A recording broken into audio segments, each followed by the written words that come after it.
After they crossed the river, some men complained to the king because only men from Judah had ferried him and his household across the river. "There are 10 tribes in Israel," they said, "so we have 10 times as much right to the king as you do. Why didn't you invite the rest of us?" An argument broke out amongst the tribes. A man named Sheba, a descendant of King Saul, blew a trumpet and yelled, "We want nothing to do with David. Come on, you men of Israel. He is not our king." Except for Judah and Benjamin, the tribes deserted David to follow Sheba. The men of Judah accompanied their king from the Jordan to Jerusalem.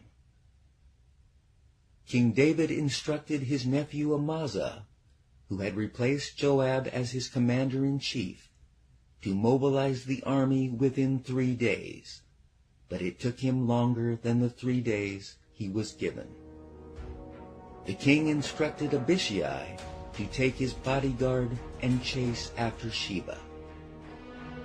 Abishai, Joab, an elite guard from Joab's army, and the king's bodyguard set out after Sheba. When they arrived in Gibeon, a Canaanite city north of Jerusalem, they came face to face with Amasa. Still bitter that he had been replaced by Amasa as commander-in-chief, Joab approached him, wearing his uniform with a dagger strapped to his side. As he stepped forward to greet Amasa, he carefully slipped the dagger from its sheath. "I'm glad to see you, my brother," Joab said, before stabbing Amasa in the stomach, killing him instantly.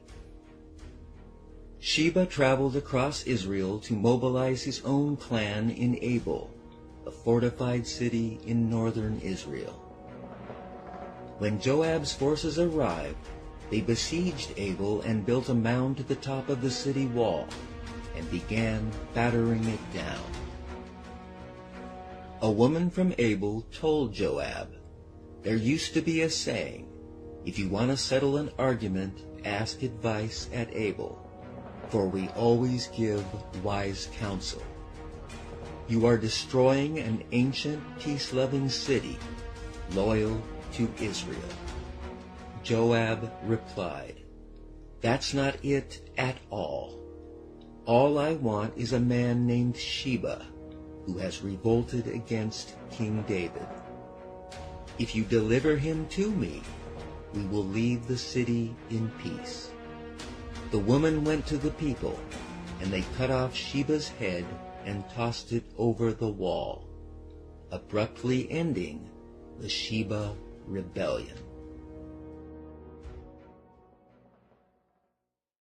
In his old age, King David was confined to his bed, but no matter how many blankets were heaped upon him, he was always cold.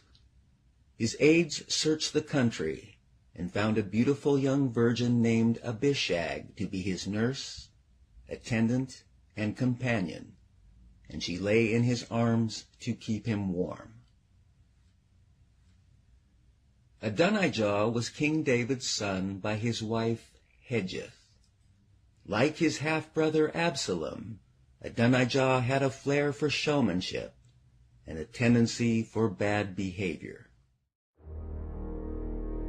With Amnon and Absalom dead, Adonijah decided to crown himself king to replace his aging father.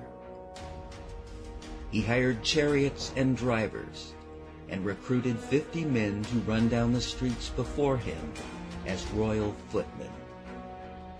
He took Joab and Abiathar into his confidence, and they agreed to help him become king.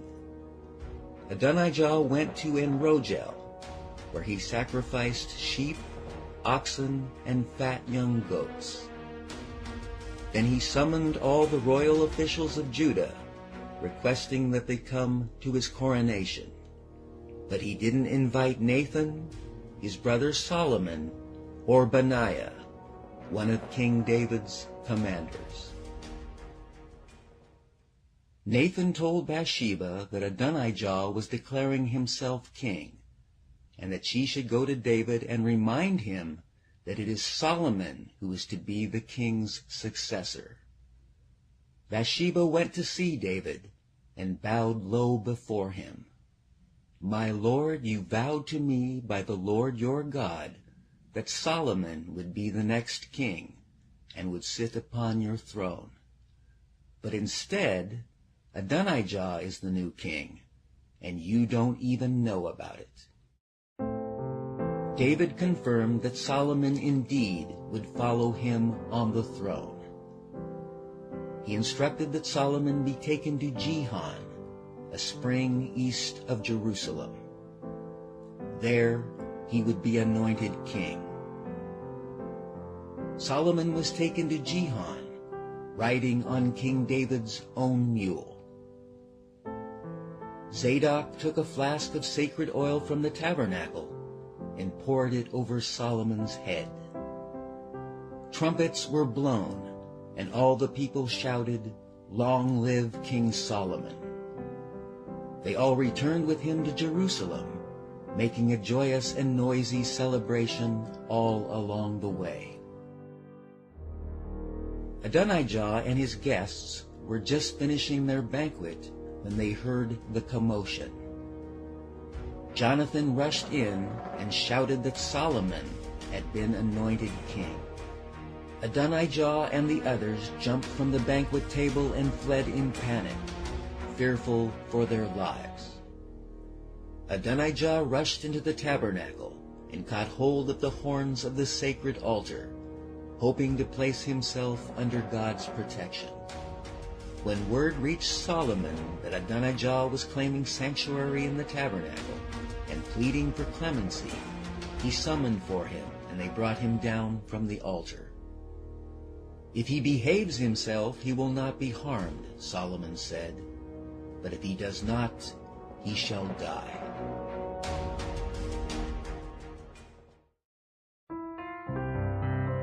As the time of King David's death approached, he told his son that he was counting on him to be a strong and worthy successor. "Obey the laws of God and follow all of his ways. Keep each of his commands written in the laws of Moses, so that you will prosper in everything you do, wherever you turn." King David died in approximately 969 BC, around the age of 70. The steps of a good man are directed by the Lord. He delights in each step they take. If they fall, it isn't fatal, for the Lord holds them with his hand. "I have been young, and now I am old, and I've never seen the Lord forsake anyone who loves him, nor have I seen the children of the godly go hungry."